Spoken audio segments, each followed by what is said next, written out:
This is Bob Sansevere with John Shipley and Pioneer Press Deputy Sports Editor John Plume. This whole Favre thing, he's text messages back to Trent Dilfer with the capital N-O. It's a crock. You do not ask a team like the Jets to give you your unconditional release if you're retired. It doesn't matter. You don't need an unconditional release. I don't think there's much doubt he's going to try playing again. Do you? I don't either. I think by July 1 we're going to know that he's going to play, and if he plays, he's going to play with the Vikings. It's where he wanted to go last year. Yeah, he has the relationship with Bevel, who was his quarterbacks coach in Green Bay.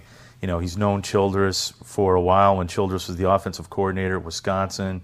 They'd go to Green Bay, Childress and Barry Alvarez and that coaching staff, and he got to know Brett. When you look at the Vikings quarterback situation, even though Favre's going to be 40 years old, he gives this team the best chance to win.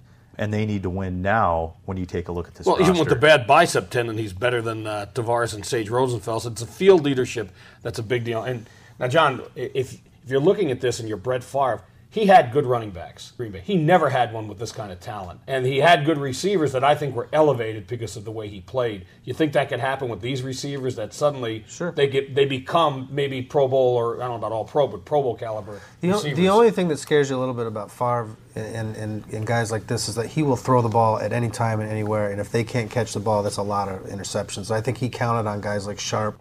That's his deep threat, but they also, Percy Harvin becomes for any quarterback, a central figure, because you can throw it to him short and you let him take over with his ability to move in an open field. Well, I think the most important factor is I think the Vikings are a team that's been waiting for a quarterback for 5 years. They've built everything but their quarterback situation. So Favre is the kind of guy that can come in and they suddenly become a Super Bowl contender, I think. He doesn't need to throw the ball 40, 50 yards down the field. When you have a Percy Harvin who can stick his foot in the ground and cut over the middle of the field. You got Shanko, too. Shanko, throw wide receiver screens.